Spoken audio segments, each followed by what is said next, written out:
Miles de kilómetros cuadrados fueron arrasados. Esta campaña costó miles de millones de dólares. Más de 3 millones de personas murieron cuando la Guerra Fría se trasladó a Vietnam.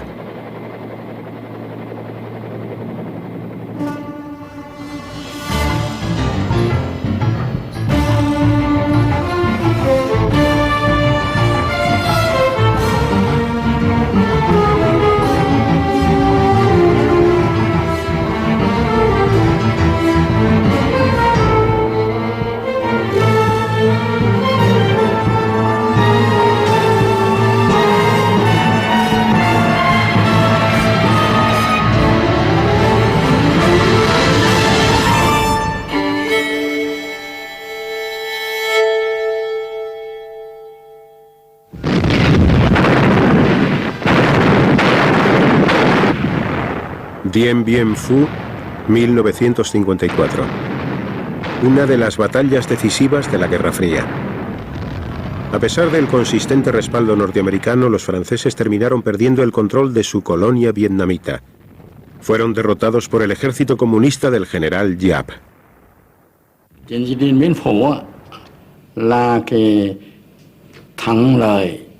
La campaña de Dien Bien Phu fue un gran éxito. Era la primera vez que una nación feudal y sumida en la pobreza derrotaba a una gran potencia colonial que contaba con la industria moderna y con un numerosísimo ejército. Por eso, la victoria significó mucho, no solo para nosotros, sino para los habitantes del mundo entero.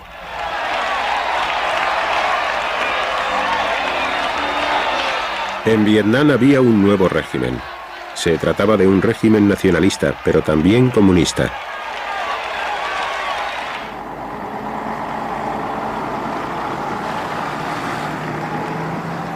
Tras la batalla de Dien Bien Phu, los franceses abandonaron Vietnam definitivamente. Una conferencia de paz internacional dividió Vietnam como medida temporal en dos partes, Vietnam del Norte y Vietnam del Sur, y acordó que en 1956 se celebrarían elecciones a escala nacional. Estados Unidos se opuso a dichas elecciones. Nunca llegaron a tener lugar. En primer lugar, cabía la posibilidad de que las elecciones no fueran realmente libres, sobre todo en el norte. Éramos conscientes de ello, pero supongo que en cierto modo era algo normal.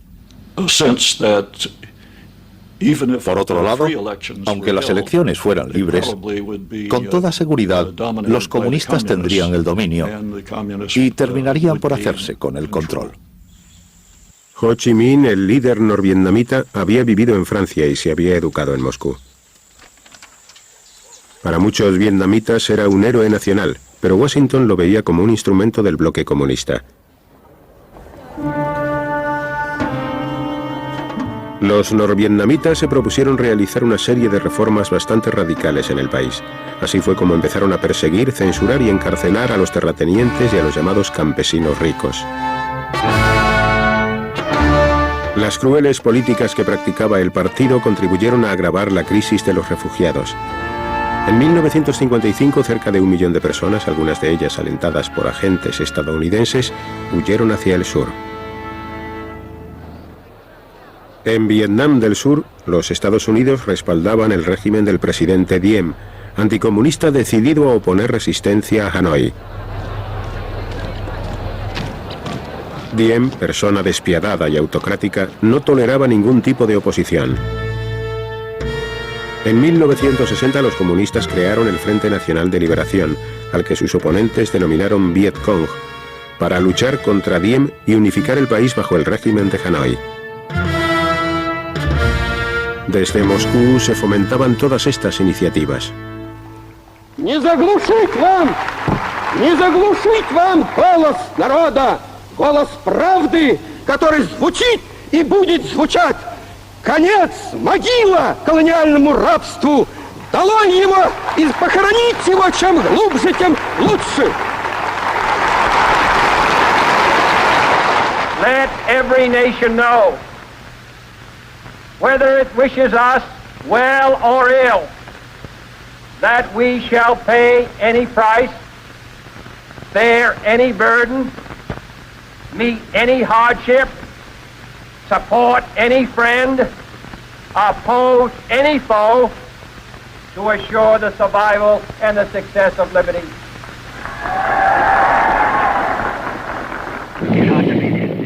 Había pasado menos de un año desde que fuera elegido presidente, pero tras el fracaso de Bahía de Cochinos en Cuba y la crisis de Berlín, Kennedy decidió mostrar su fuerza en Asia. Nuestro objetivo era evitar que se produjera un efecto dominó. La pérdida de Vietnam podría provocar la pérdida del sudeste asiático y a su vez también la de la India. Y todos estos acontecimientos consolidarían las posiciones china y soviética en todo el mundo. El Frente Nacional de Liberación, o Vietcong, estaba asesinando a los personajes más influyentes de los pueblos del sur que apoyaban a Diem.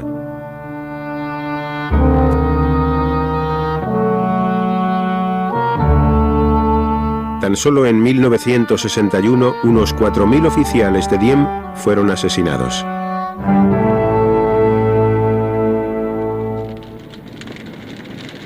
Para poner a los campesinos fuera del alcance del control del Vietcong, las tropas de Diem quemaron pueblos enteros de los que solo quedaron las cenizas.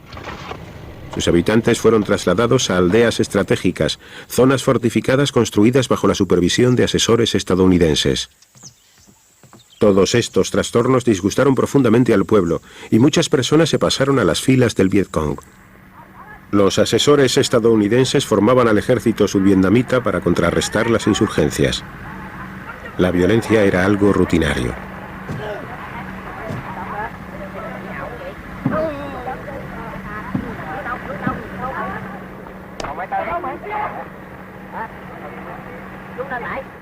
The actions of the ruler, President Diem, have been declared autocratic, and perhaps his personal actions are to some degree. But when one realizes the chaos he faced, the complete anarchy that existed there, it's conceivable that autocratic methods within a democratic framework were required to restore order. El régimen del señor Diem creó una especie de marco, algo parecido a un gobierno con todas las estructuras para dirigir el país. Por supuesto, su política provocó el descontento entre los intelectuales. Verano de 1963. La ciudad de Saigón es testigo de escenas espantosas. Unos monjes budistas se prendieron fuego y murieron abrasados para protestar contra la intolerancia religiosa de Diem. Los manifestantes subvietnamitas organizaron una oleada de protestas. Un grupo de generales elaboró un plan para dar un golpe de estado y derrocar a Diem, y tantearon a los estadounidenses con el fin de averiguar si podrían conseguir su apoyo. Casi todas las semanas recibíamos telegramas procedentes de diferentes lugares del país o del mundo y siempre les respondíamos siguiendo unas pautas similares. Les decíamos que Estados Unidos no podía participar en algo así, que no podíamos ayudarles, que no podíamos involucrarnos en eso y que juzgaríamos al nuevo gobierno fuera cual fuese por sus propios méritos. Sin embargo, Washington no hizo nada para detener el golpe de estado. El presidente Kennedy recibía mensajes muy variados. Algunos oficiales incluso llegaron a decir que la política estadounidense en Vietnam era todo un éxito. Esperaban poder retirar a unos 16.000 consejeros militares a finales de 1965. Y pensaban que en menos de 90 días, es decir, a finales de diciembre de 1963, ya podría retirarse la primera unidad completa. Sin embargo, los acontecimientos se adelantaron al plan de retirada. El día 1 de noviembre de 1963, un grupo de generales atacó el Palacio Presidencial, creyendo que contaban o contarían con el apoyo de los Estados Unidos.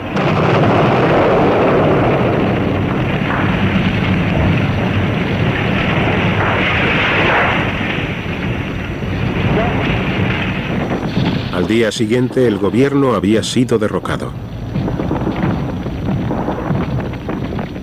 Diem y su hermano se refugiaron en una iglesia, pero poco después fueron asesinados por sus propios soldados.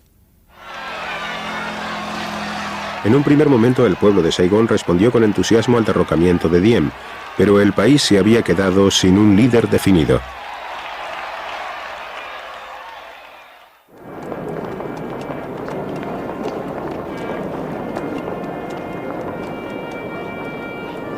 3 semanas después del asesinato de Diem, el mismo presidente Kennedy también fue asesinado.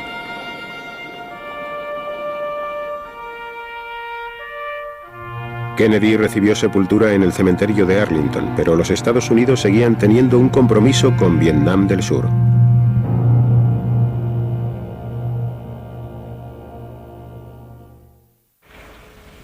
We are going to build a great society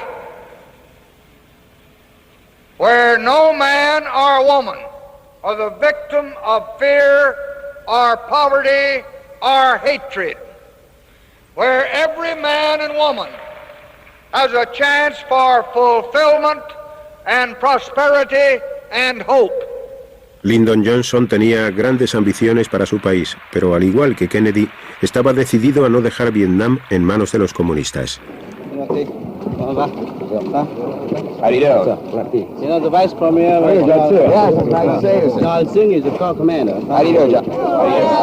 Johnson envió a McNamara para renovar el compromiso de los Estados Unidos con la causa de Vietnam del Sur. La estrategia seguía siendo la misma, pero las promesas eran aún más espectaculares. We'll stay for as long as it takes. We shall provide whatever help is required to win the battle against the communist insurgents. El general William Westmoreland, un veterano de la Guerra de Corea y de la Segunda Guerra Mundial, se hizo cargo de la situación cuando el presidente Johnson comenzó a aumentar el contingente de tropas estadounidenses en Vietnam. Nunca antes habíamos tomado parte en una guerra de este tipo, por lo que carecíamos de experiencia y nos encontrábamos en proceso de aprendizaje. Algunos de nuestros métodos se basaban esencialmente en aprender de las equivocaciones. En agosto de 1964 se produjo un fuego cruzado entre un destructor estadounidense, el USS Maddox, que estaba patrullando en el Golfo de Tonkin, y torpederos norvietnamitas. The President has asked that the destroyer force be doubled and that an air cap, a combat air patrol, be available at all times on call to it.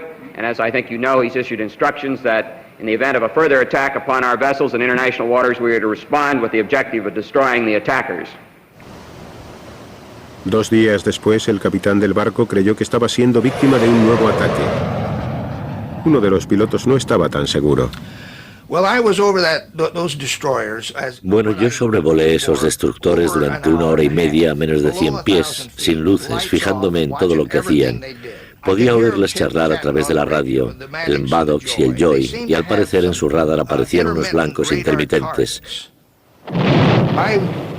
Yo mismo me encargué de acercarme a donde ellos suponían que estaba ese barco para tratar de acabar con él si ellos no lo hacían antes, pero mis esfuerzos fueron en vano. Descendí, pero allí no había nada. Ignorando las pruebas que resultaban muy contradictorias, el Pentágono insistió en que se había producido un segundo ataque. In retaliation for this unprovoked attack on the high seas, our forces have struck the bases used by the North Vietnamese patrol craft. Johnson utilizó el conflicto para conseguir que el Congreso aprobara la resolución del Golfo de Tonkin, mediante la cual el presidente podría declararle la guerra a Vietnam.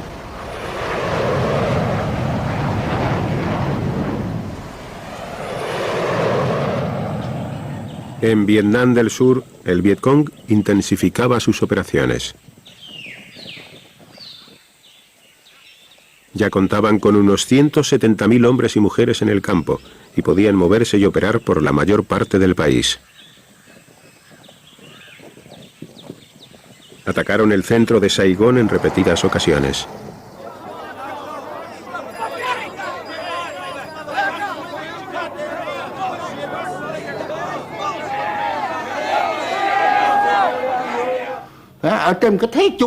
La gente se defendía de los ataques.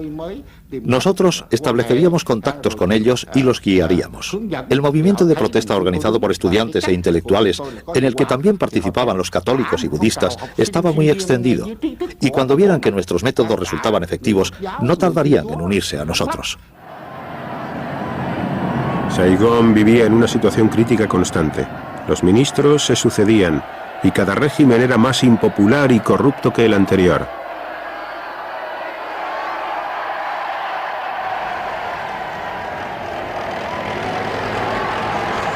Johnson estaba perdiendo la paciencia.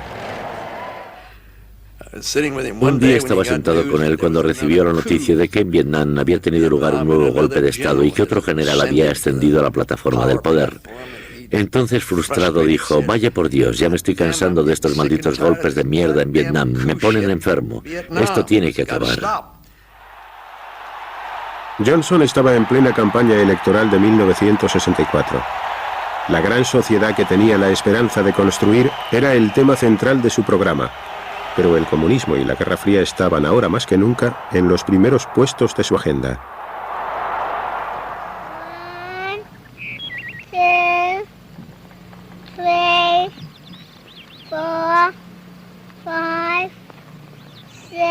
En la publicidad de su campaña, Johnson exageró los temores que despertaba en el pueblo la Guerra Fría y pintó a sus adversarios republicanos como unos belicistas dispuestos a apretar el gatillo a la menor oportunidad. 8,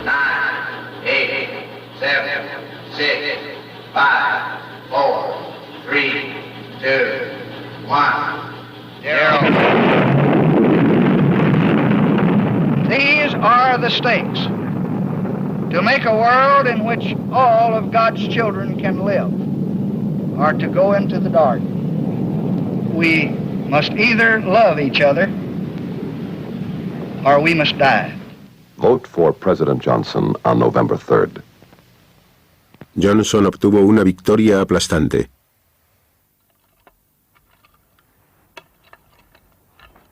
La sociedad de Vietnam del Norte era mayoritariamente agrícola y casi no poseía industria. Ho Chi Minh pidió ayuda a China y a la Unión Soviética. En febrero de 1965, Hanoi ofreció una cálida bienvenida al primer ministro soviético Alexei Kosygin, quien accedió a incrementar la ayuda militar que recibían los norvietnamitas. Solíamos decir, cuando Vietnam vuelva a ser un país unificado, constituirá un ejemplo maravilloso para el resto de las naciones del sureste asiático. Y todo esto dentro de un contexto ideológico, el de la Guerra Fría. La discusión giraba en torno a qué sistema prevalecería y cuál de los dos era más progresivo. Aquí tenemos un buen ejemplo, decía la gente. Fijaos en Vietnam. Mientras el primer ministro soviético Kosygin aún permanecía en Hanoi, el Vietcong lanzó un ataque contra la base aérea de Pleiku. 8 estadounidenses murieron en el transcurso de la ofensiva y otros 100 resultaron heridos. Johnson respondió con sus fuerzas aéreas y puso en marcha una campaña de bombardeos contra Vietnam del Norte que recibió el nombre de Rolling Thunder. Con esta medida pretendía levantar la moral del sur y conseguir que Ho Chi Minh se sentara a la mesa de negociaciones. El norte no respondió.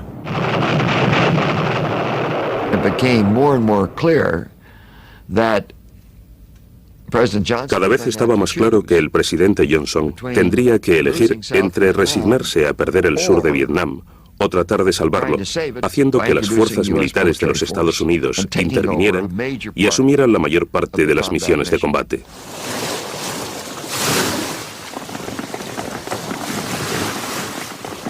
Las primeras tropas terrestres desembarcaron en Da Nang en marzo de 1965.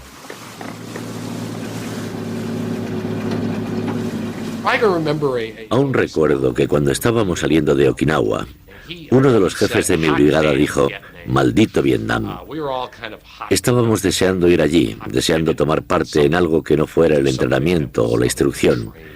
Y por algún motivo sentíamos, y no sé si alguien ha dicho esto alguna vez, sentíamos que por el hecho de ser marines de los Estados Unidos, nuestra simple presencia en Vietnam iba a aterrorizar al enemigo hasta el punto de hacerlo abandonar.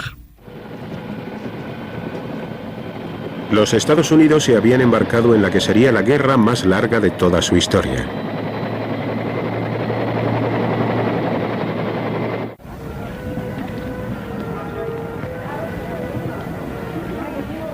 Tres semanas después de la llegada de los marines, el Vietcong bombardeó la embajada de los Estados Unidos en Saigón.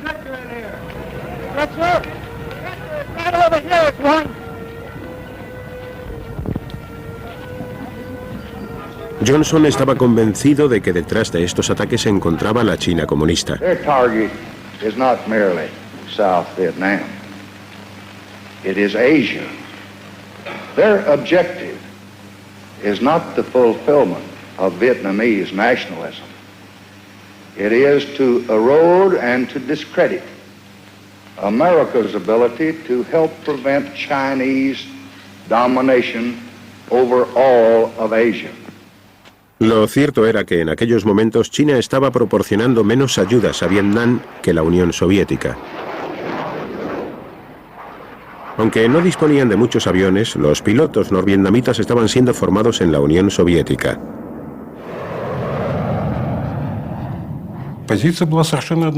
Nuestra posición era muy clara. Vietnam estaba defendiendo su independencia. Se enfrentaban a los Estados Unidos y por ello necesitaban nuestra ayuda. Y tengo que decir que dentro de la Unión Soviética mucha gente respaldaba este punto de vista. Los ataques del Vietcong no dejaron de sucederse y la situación en Vietnam del Sur empeoró. En junio, un puesto militar de avanzada situado en Dong Xuei fue destruido. Un regimiento subvietnamita de élite fue diezmado y hubo que lamentar muchas víctimas entre la población civil.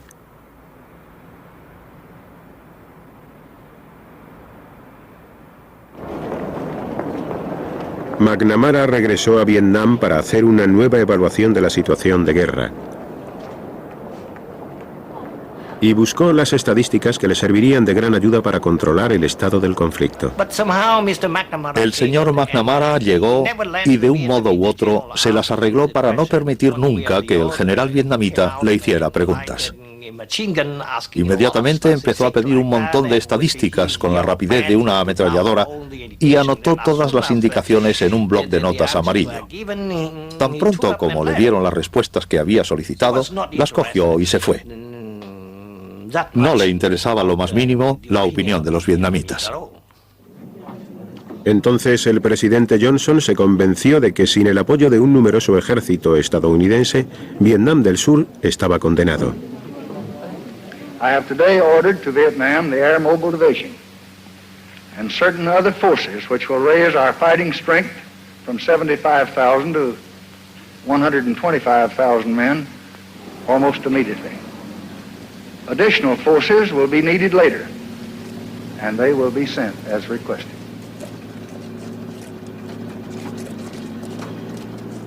La de Vietnam fue una guerra televisiva.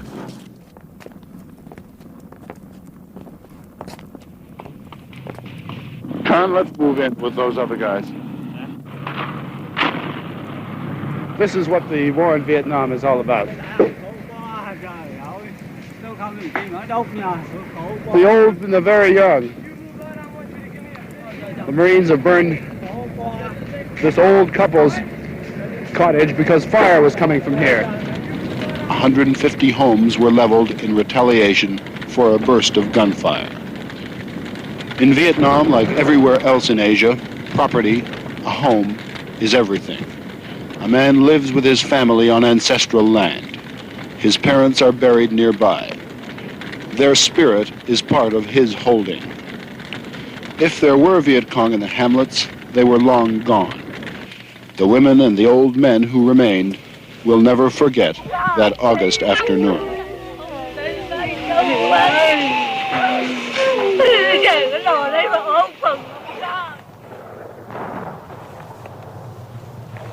El Vietcong seguía luchando, pero en respuesta a la concentración de tropas estadounidenses, Hanoi se preparó para enviar miles de soldados norvietnamitas a combatir en el sur. Westmore temía que Vietnam del Sur quedara dividido en dos mitades. En el valle Ya Drang, ubicado en la meseta central, los dos ejércitos se iban a encontrar frente a frente para librar la batalla más importante de esta guerra.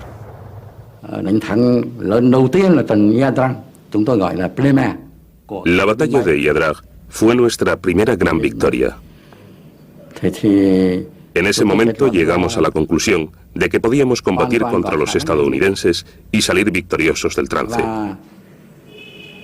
La clave estaba en obligar a las tropas norteamericanas a luchar a nuestra manera, es decir, cuerpo a cuerpo.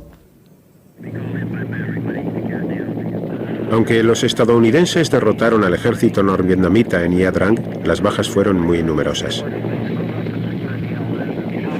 2.000 soldados norvietnamitas resultaron muertos. 300 soldados de la infantería de los Estados Unidos perecieron en combate.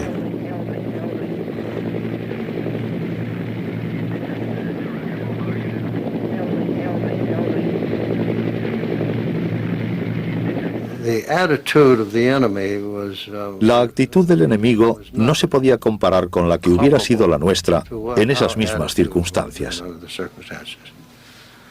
Estaban preparados, dispuestos y deseosos de pagar un precio mucho más alto que nosotros, los caucasianos.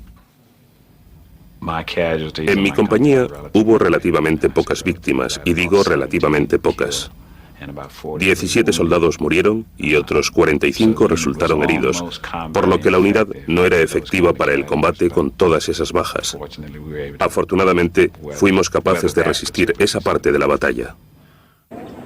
Los soldados estadounidenses habían ido a Vietnam a luchar contra el comunismo, pero a menudo comprobaron que las personas a los que ellos pensaban estar ayudando se mostraban hostiles.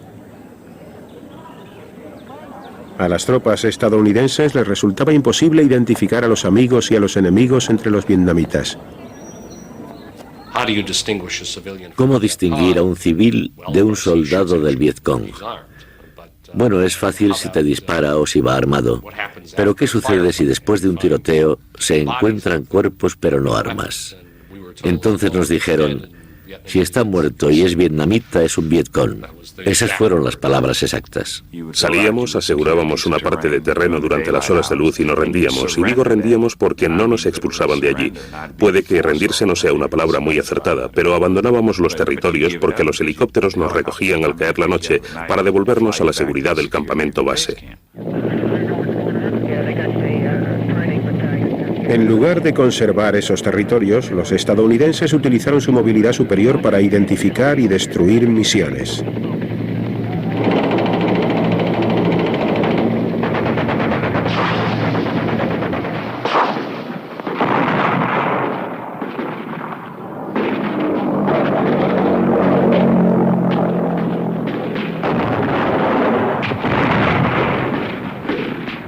Las tentativas de salvar a Vietnam del Sur estaban acabando con el país.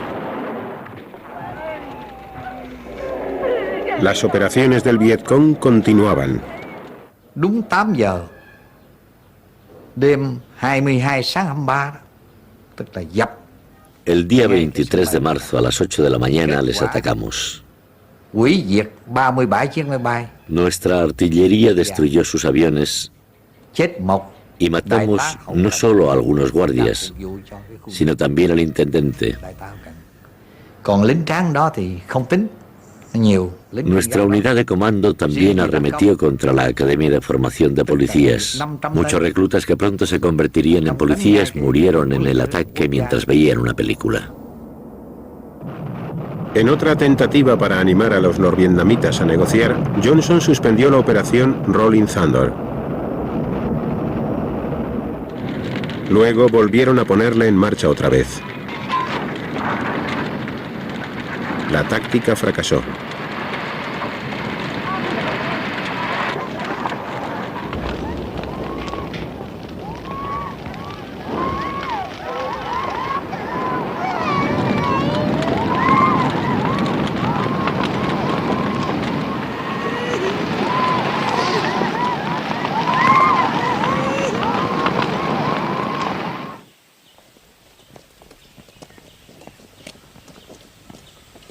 La ruta por la que los comunistas hacían llegar sus suministros básicos hasta Vietnam del Sur era la senda de Ho Chi Minh.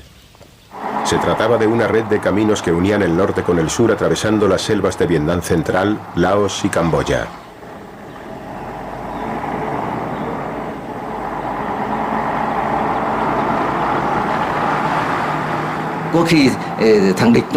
Los enemigos dieron por hecho que jamás nos atreveríamos a conducir durante el día, pero lo cierto es que seguíamos nuestro viaje día y noche. Teníamos que cambiar nuestras tácticas constantemente para adelantarnos al enemigo.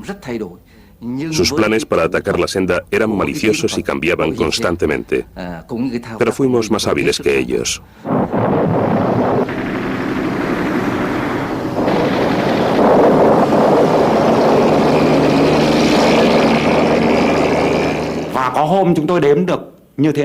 Una noche contabilizamos los disparos de 14 cañones que enrojecían el cielo y lo iluminaban con sus explosiones.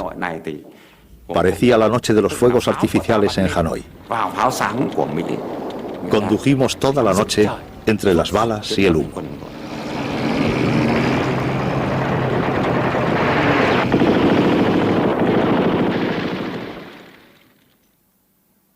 La senda atravesaba los territorios teóricamente neutrales de Laos y Camboya. Ambos países sufrieron la dureza de los bombardeos estadounidenses. Durante años, Camboya, es decir, el área fronteriza situada entre Camboya y Laos, fue utilizada con total libertad por el enemigo. Pero, en virtud de la política de mi gobierno, no podíamos combatir abiertamente allí, ni enviar tropas militares a esos países. En una o dos ocasiones, los altos mandos recomendaron la intervención militar de Estados Unidos en Vietnam del Norte y declararon ser conscientes de que estas acciones podrían desencadenar una respuesta china o soviética. En caso de que eso sucediera, decían, tendremos que considerar la utilización de armas nucleares. Al presidente le preocupaban China y Rusia. No sabía qué pensar. En Corea nadie se esperaba que los chinos cruzasen el Yalu con 1 millón de hombres, y por ese motivo nos cogieron desprevenidos. Y recuerdo que cuando los militares sugerían minar Haiphong o enviar aviones militares para bombardear esa ciudad, el presidente siempre respondía, demonios, no. Si algún maldito aviador se dejara caer una bomba sobre una chimenea rusa, tendría en mis manos la Tercera Guerra Mundial.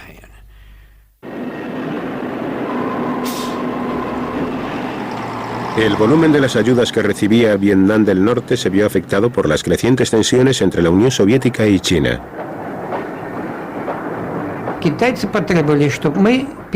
Los chinos exigían que dejáramos todos los equipamientos militares en la frontera de su país con la Unión Soviética. Y China, a su vez, se los haría llegar a los vietnamitas. Más tarde descubrimos que los chinos no estaban entregando todos los suministros y que se guardaban para ellos una parte del equipamiento. Me sorprendió que pudiéramos enviar los misiles antiaéreos más novedosos a Egipto, que era un país capitalista, pero no a Vietnam. Nuestros comandantes solían decir que esto se debía a que existía el riesgo de que cayeran en manos chinas. Moscú envió misiles a Vietnam del Norte. Más de 1000 asesores soviéticos trabajaban en las defensas aéreas contra los estadounidenses.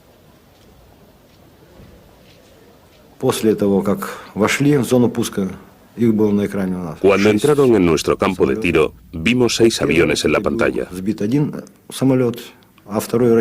Con el primer misil derribamos uno de ellos. Disparamos el segundo por encima del avión y este colisionó con el misil. Ninguno de los pilotos sobrevivió.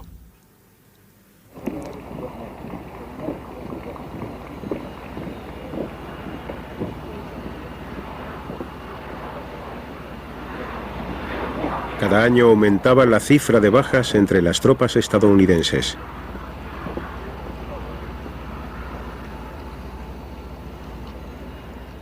A las 7 de la mañana me dirigía a la habitación del presidente. Todas las mañanas lo encontraba al teléfono con una diferencia de 12 horas comprobando las bajas del día. Señor presidente, ayer perdimos a 18 hombres. Señor presidente, hemos perdido unos 160 hombres. Señor presidente, ha habido 400 bajas. Y así todas las mañanas. A principios de 1967, los estadounidenses utilizaban aviones B-52 para bombardear las bases comunistas cercanas a la capital de Vietnam del Sur, Saigón. Con esta medida pretendían eliminar de la zona al Vietcong.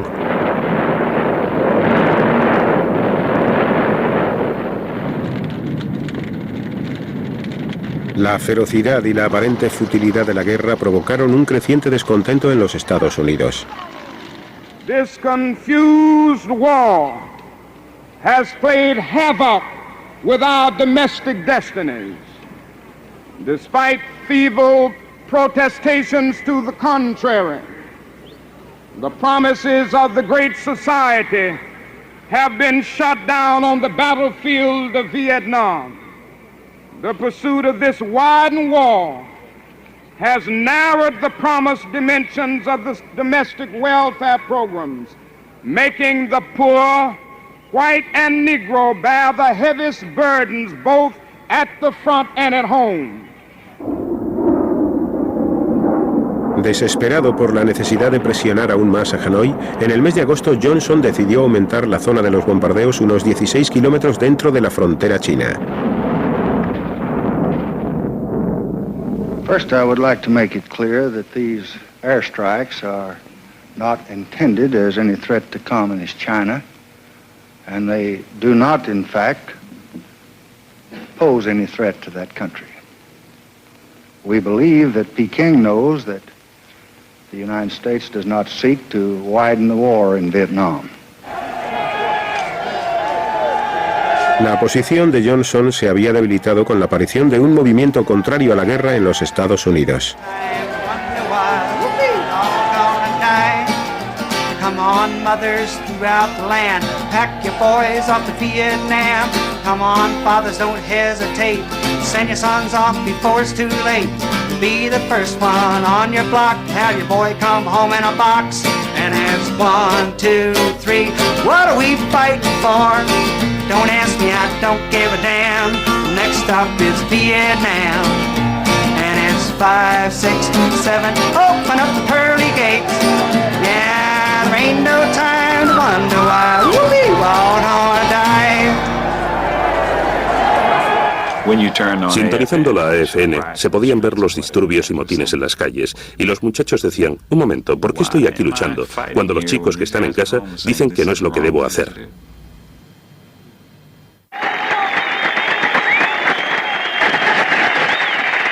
En público, Johnson hacía gala de un fingido optimismo y mostraba su apoyo al general Westmoreland y a sus tropas. The enemy is not beaten, but he knows that he has met his master in the field. He is trying to buy time, hoping that our nation's will does not match his will. Đi chiến trường huy trên vai nắng chiều đang phá lửa em cất tiếng ca vang cùng núi rừng. En 1968, en los campos y en los ríos, los comunistas llevaban a cabo los preparativos para realizar ataques concertados en todo Vietnam del Sur.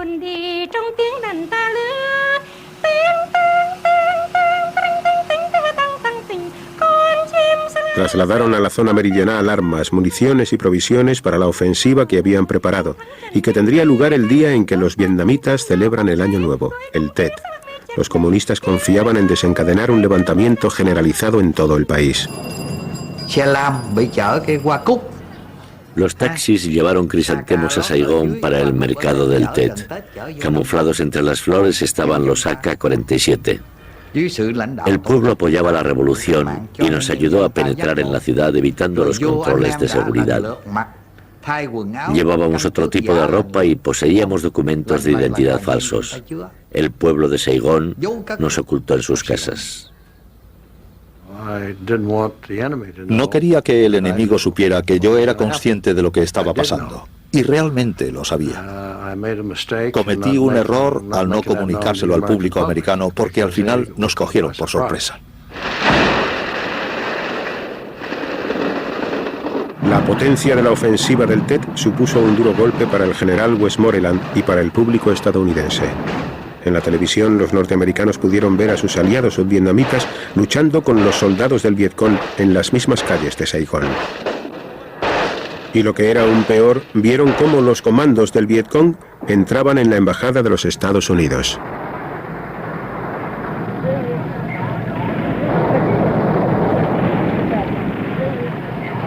Now CIA men and MPs have gone into the embassy and are trying to get the snipers out by themselves.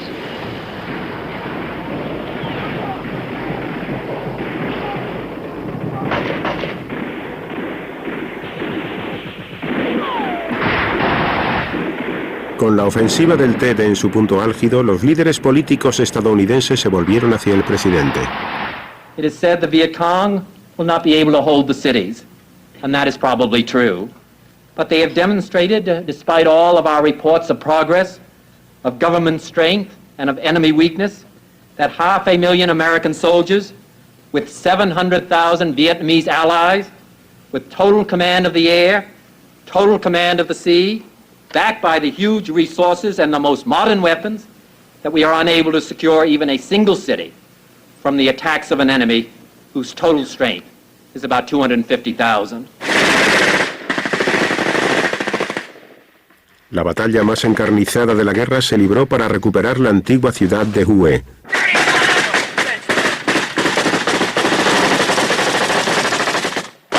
How long do you think it's going to take you to get through this city? We'll be here in a few weeks anyway, cleaning it out. It'll take a little while to get it out of here. You lost any friends? Quite a few. We lost one the other day. Good buddy, man. The whole thing stinks, really.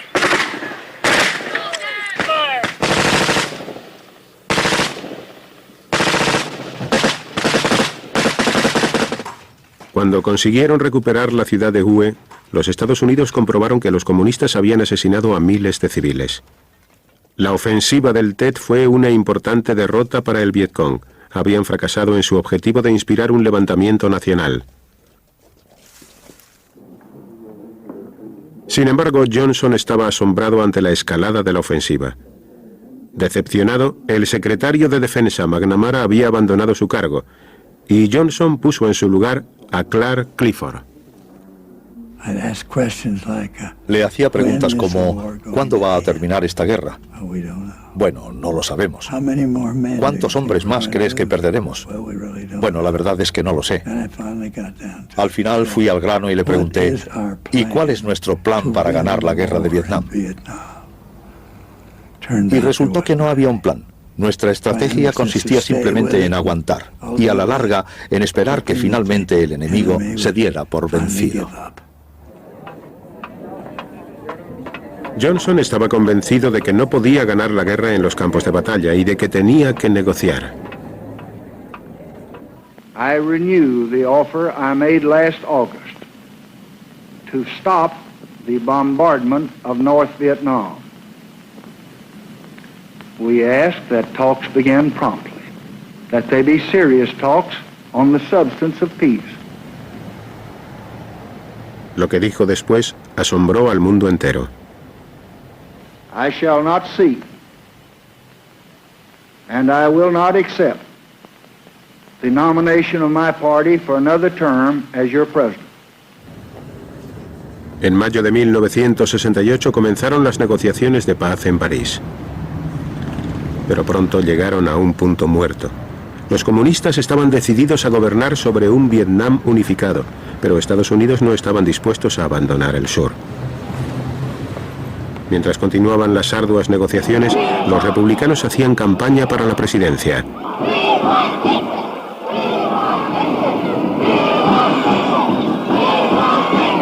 En público, Richard Nixon respaldaba los esfuerzos de Johnson por lograr la paz. I have pointed out time and again that at a time that the President of the United States has the responsibility and is trying to negotiate in Paris for an honorable end to the war, that we should give him every chance to bring that war to a conclusion before this election and before his term ends, and that certainly no candidate for president, and certainly I will not make any statement that might pull the rug out from under him and that might destroy the chance to bring the war to a conclusion. En realidad, el equipo de campaña de Nixon negociaba en secreto con el gobierno de Vietnam del Sur. Yo tenía contactos con los republicanos, con el entorno del señor Nixon, y ellos fueron quienes nos instaron a mantenernos firmes en nuestra postura.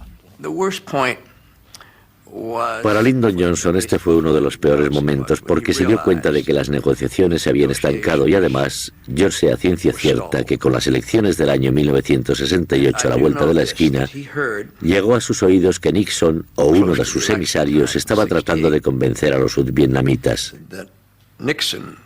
No lleguéis a un acuerdo con Johnson, les decía. Obtendréis unas condiciones más ventajosas tratando con Nixon. La intervención de los Estados Unidos en Vietnam aún se prolongaría otros 4 años.